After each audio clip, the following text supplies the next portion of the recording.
آپ سے لوگ بات کرنا پسند کیا کرتے تھے، آپ سے رائے مشورہ کیا کرتے تھے۔ اگر کوئی بات مکہ کے لوگوں کو معلوم چل جاتا کہ آپ محمد صلی اللہ علیہ وسلم نے کوئی بات کہی ہے تو وہ اس پر ترنت یقین کر لیتے تھے، کیونکہ مکہ کے لوگوں نے آپ صلی اللہ علیہ وسلم کو ہمیشہ سچا پایا۔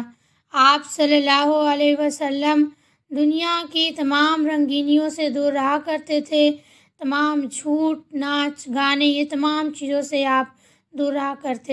تو محمد صلی اللہ علیہ وسلم کے نبی بننے سے پہلے سے مکہ کے لوگ آپ کی عزت کیا کرتے تھے۔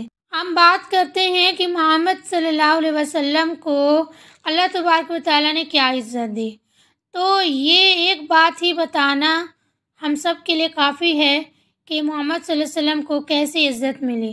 اللہ رب العزت نے محمد صلی اللہ علیہ وسلم پر اپنا قول اور اپنی آخری کتاب قرآن مجید نازل کیا۔ یہ سب سے بڑا ثبوت ہے کہ محمد صلی اللہ علیہ وسلم کی رسپیکٹ کیا ہے، اس بات سے ہم سمجھ سکتے ہیں۔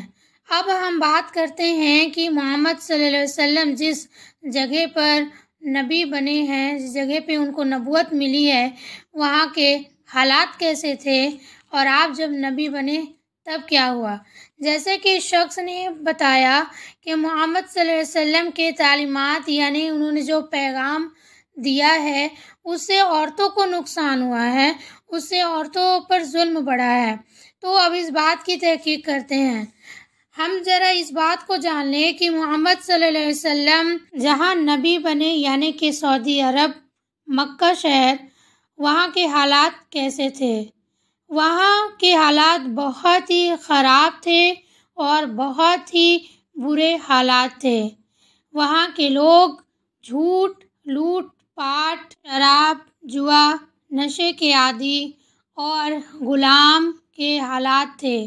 غلامی کا دور تھا، بت پرستی، ظلم اور بہت زیادہ زیادتی تھی، اور سب سے بڑا جو ظلم ہو رہا تھا وہ عورتوں پہ ہو رہا تھا۔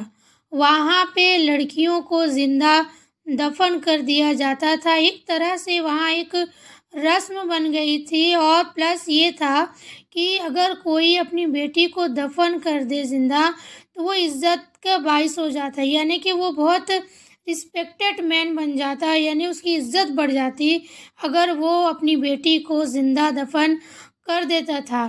تو سب سے زیادہ ظلم وہاں پہ عورتوں کے ساتھ ہو رہا تھا۔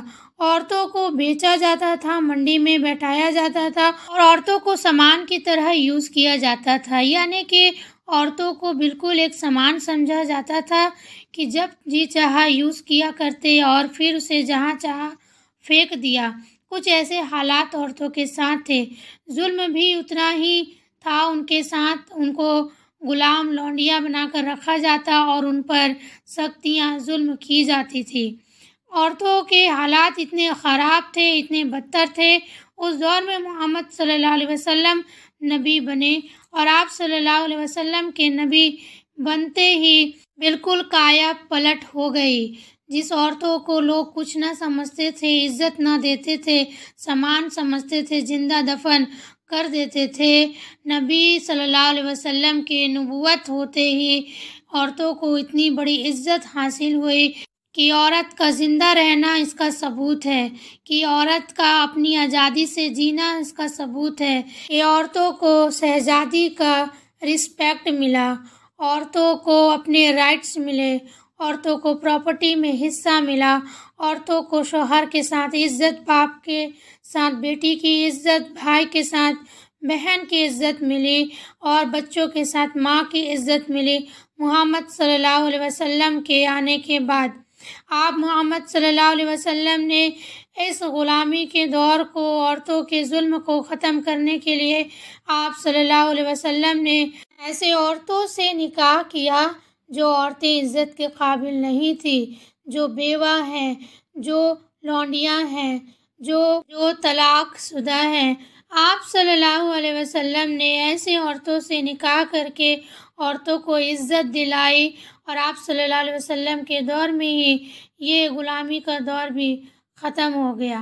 محمد صلی اللہ علیہ وسلم کے نکاح میں آنا عورتوں کے لیے بہت بڑی خوشی کا باعث تھا، جسے اگر ہم اپنے لفظوں میں اگر بیان کرنا چاہیں تو اگر آج کے دور میں بھی محمد صلی اللہ علیہ وسلم کھڑے ہو جائیں اور کہیں کہ مجھے نکاح کرنی ہے تو تمام عورتیں ان کے پیچھے دوڑ پڑیں گی کہ ہمیں اپنے نکاح میں لے لیں۔ اور یہ شخص کہتا ہے کہ محمد صلی اللہ علیہ وسلم نعوذ باللہ بلاತ್ಕಾری تھے۔ اس شخص کو یہ بھی معلوم چلنا چاہیے کہ محمد صلی اللہ علیہ وسلم کی جو پہلی نکاح ہوئی تھی، اس نکاح کا پیغام بھی پہلے عورت کی طرف سے آیا تھا۔ آپ محمد صلی اللہ علیہ وسلم کو پہلے نکاح کا جو پیغام آیا تھا وہ حضرت خدیجہ رضی اللہ عنہا کی طرف سے تھا۔ اور یہ بات بھی جان لیجئے کہ حضرت خدیجہ رضی اللہ عنہا آپ سے عمر میں بڑی تھی۔ آپ محمد صلی اللہ علیہ وسلم 25 سال کے تھے اور حضرت خدیجہ رضی اللہ عنہا 40 سال کی تھی۔ اب ذرا اس بات پر غور کر کے یہ بتائیں کہ اگر کوئی شخص نکاح کرے تو وہ کس سے کرے گا؟ وہ اپنے ہم عمر لڑکی سے نکاح کرے گا۔ کوئی بھی اس بات سے منع نہیں کر سکتا کہ اس بات میں کوئی شک ہے کہ اگر کوئی لڑکا لڑکی پسند کرتا ہے تو اس کی ایج کو بھی دیکھتا ہے کہ وہ مجھ سے کم ہو۔ یہاں تو محمد صلی اللہ علیہ وسلم نے اپنی عمر سے بڑی عورت سے نکاح کیا اور وہ بھی ایک لڑکی نہیں تھی۔ حضرت خدیجہ رضی اللہ عنہا کا بھی نکاح ہو چکا تھا۔ آپ صلی اللہ علیہ وسلم کی یہ پہلی نکاح تھی جس میں آپ نے ایک عورت سے نکاح کری۔ اب ذرا اس بات پر غور کریں کہ محمد صلی اللہ علیہ وسلم کے اخلاق اتنے اعلیٰ تھے کہ آپ کو نکاح کا پیغام بھی عورت کی طرف سے آتا ہے۔ اور ہم اس بات کو جان لیں کہ محمد صلی اللہ علیہ وسلم نے ہی عورتوں کو حکم دیا کہ وہ پردہ کریں۔ آپ صلی اللہ علیہ وسلم کو جب اللہ کی طرف سے حکم آیا سورہ الاحزاب اور آیت نمبر 59 میں کہ اے نبی کہہ دو اپنی بیویوں سے اور اپنی بیٹیوں اور ایمان والی عورتوں سے کہ ڈال لیا کریں اپنے اوپر اپنی چادریں، یہ زیادہ بہتر ہے کہ تم پہچان لی جاؤ اور تمہیں ستایا نہ جائے، اور اللہ بہت ہی معاف کرنے والا ہے۔ اللہ رب العزت نے اس آیت کو محمد صلی اللہ علیہ وسلم پر نازل کیا اور اس کا حکم محمد صلی اللہ علیہ وسلم نے دیا۔ ذرا اس آیت پہ غور کریں، اللہ کیا کہہ رہا ہے یہاں پہ کہ تم اپنے آپ کو چادر سے ڈھانک لو، یہ تمہارے لیے بہتر ہے کہ تم ستائی نہ جاؤ۔ یہاں پہ عورتوں کی حفاظت کی بات ہو رہی ہے، یہاں پہ عورتوں کی عزت کی بات ہو رہی ہے، اور یہ آیت محمد صلی اللہ علیہ وسلم پر نازل ہوتی ہے اور آپ صلی اللہ علیہ وسلم اس کا حکم دیتے ہیں۔ تو ذرا پھر سوچیں کہ یہ جو شخص الزام لگا رہا ہے یہ کہاں تک کا سچ ہے۔ بات تو حقیقت یہ ہے کہ اس کو کچھ بھی علم نہیں ہے۔ چلیے ایک بات کی طرف ہم پھر سے مڑتے ہیں اور دیکھیں کہ آپ صلی اللہ علیہ وسلم کو اللہ رب العزت سورہ کوثر میں کیا فرماتا ہے۔ اے نبی ہم نے تمہیں کوثر عطا کیا، پس تم اپنے رب ہی کے لیے نماز پڑھو اور قربانی کرو، تمہارا دشمن ہی جڑ کٹا ہوگا۔ سورہ محمد صلی اللہ علیہ وسلم پر تب نازل ہوئی جب آپ محمد صلی اللہ علیہ وسلم کے بیٹوں کا انتقال ہوا اور مکہ کے لوگوں نے پھر محمد صلی اللہ علیہ وسلم کو چھیڑنا چالو کیا کہ اب تیرا کوئی نام لیوا نہ ہوگا، تیرا کوئی نسل نہیں ہے، تو جڑ کٹا ہو گیا ہے۔ کچھ اس طرح سے مکہ کے لوگوں نے محمد صلی اللہ علیہ وسلم کو چھیڑنا چالو کیا کیونکہ آپ کے سارے بیٹے انتقال ہو گئے۔ مکہ کے لوگوں کو ایک موقع مل چکا تھا کہ محمد صلی اللہ علیہ وسلم کو چھیڑا جائے، پریشان کیا جائے، لیکن اللہ رب العزت کو یہ بات بالکل بھی قابل قبول نہیں تھی۔ اللہ رب العزت نے فوراً ہی سورہ کوثر عطا فرمایا محمد صلی اللہ علیہ وسلم کو۔ کوثر کا مطلب ہے دنیا اور آخرت کی بہت ساری بھلائی۔ ایسی بھلائی ملی محمد صلی اللہ علیہ وسلم کو جو ختم نہ ہونے والی ہے۔ آپ صلی اللہ علیہ وسلم کو پوری دنیا میں ہر وقت یاد کیا جاتا ہے۔ ویسے تو ہم جانتے ہیں کہ اگر کسی کا نسل نہ ہو تو اس کا نام لینے والا کوئی نہیں ہوتا، لیکن محمد صلی اللہ علیہ وسلم کا نام ہر وقت لیا جاتا ہے۔ ساری دنیا میں اس طرح سے محمد صلی اللہ علیہ وسلم کا نام لیا جاتا ہے کہ وہ اذان کے روپ میں تمام لوگوں کے کانوں تک گزرتی ہے۔ محمد صلی اللہ علیہ وسلم ایک بیٹی کے باپ تھے۔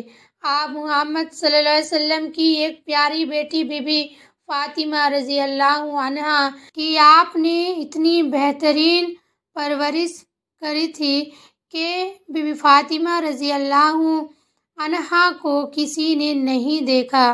اتنی پاکیزہ اور اتنی پرہیزگار اور اتنی بہترین اخلاق کی آپ کی پیاری سی بیٹی بی بی فاطمہ رضی اللہ عنہا تھی۔ آپ ایک بیٹی کے باپ، آپ نے ایک بیٹی کو پرورش دیا اور وہ بیٹی جو ہم سارے عورتوں کی سردارین ہوگی جنت میں۔ آپ محمد صلی اللہ علیہ وسلم کا کردار اتنا بہترین تھا کہ آپ صلی اللہ علیہ وسلم کے پاس لوگ مسلمان ہونے کے لیے آتے تو آپ مردوں کا ہاتھ پکڑ کر انہیں اسلام قبول کراتے اور عورتوں کو پردے کے آڑ سے ہی اسلام قبول کراتے تھے۔ محمد صلی اللہ علیہ وسلم کا یہ کردار تھا، یہ نیچر تھا۔ آپ صلی اللہ علیہ وسلم نے جب اسلام کا پیغام پوری دنیا میں پہنچایا تو جان لیجئے کہ محمد صلی اللہ علیہ وسلم کے اس پیغام کی وجہ سے تمام خرابیاں اور برائیاں بالکل ختم ہو گئی۔ کون کہتا ہے کہ شراب حرام ہے، جوا حرام ہے، غیر محرم مردوں کے سامنے آنا حرام ہے، عورتوں پہ ظلم کرنا حرام ہے، عورتوں کا حق کھانا حرام ہے، لوٹ پاٹ کرنا، کسی کے حق کا کھانا، کسی کو تکلیف دینا، کسی کی برائی کرنا، چغلی کرنا، تمام چیزیں حرام ہیں۔ یہ کس کے ذریعے ہم تک پہنچا؟ محمد صلی اللہ علیہ وسلم کے ذریعے ہم تک پہنچا۔ اور لڑکیوں کو قتل کرنا سب سے بڑا گناہ ہے، یہ کس کے ذریعے ہم تک پہنچا؟ محمد صلی اللہ علیہ وسلم کے ذریعے ہم تک پہنچا۔ آپ صلی اللہ علیہ وسلم نے ہی حکم دیا کہ اگر کوئی اپنی بیٹی کا پرورش کر کے اس کا نکاح کرتا ہے تو وہ میرے ساتھ جنت میں اتنے قریب رہے گا۔ آپ نے 2 انگلیوں کا اشارہ کیا۔ آپ محمد صلی اللہ علیہ وسلم نے ہی یہ بتایا کہ اگر کسی نے اپنی بیٹی کو تکلیف پہنچائی، اس کے دل کو دکھایا تو گویا اس نے میرے دل کو دکھایا۔ آپ صلی اللہ علیہ وسلم نے یہ فرمایا کہ جب تم کہیں باہر سے آؤ تو کچھ لے کر آؤ اور سب سے پہلے اپنی بیٹی کو دو۔ محمد صلی اللہ علیہ وسلم نے فرمایا کہ بیٹیاں تم کو اللہ کی طرف سے رحمت ملی ہے۔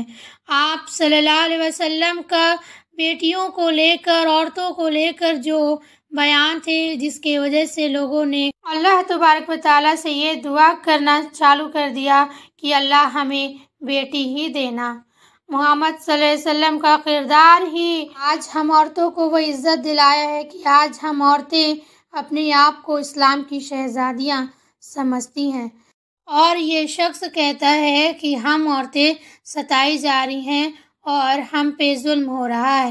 یہ بالکل اس کی غلط فہمی ہے اور اس کی ناعلمی ہے، اس کی وجہ سے اس شخص نے اتنی بری اور غلط بیان کری ہے۔ اور ذرا بھائی صاحب اس حدیث کو بھی سن لیں جو آپ اور آپ جیسے لوگوں کے لیے ہی ہے۔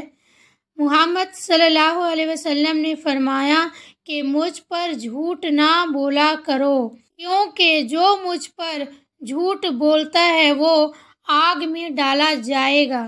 تو ذرا اپنا خیال کریں کہ آپ کی جگہ کہاں اللہ کے رسول نے بتایا ہے، اور یہ حدیث صحیح بخاری کی ہے، آپ اسے جا کر چیک کر سکتے ہیں۔ السلام علیکم ورحمۃ اللہ وبرکاتہ۔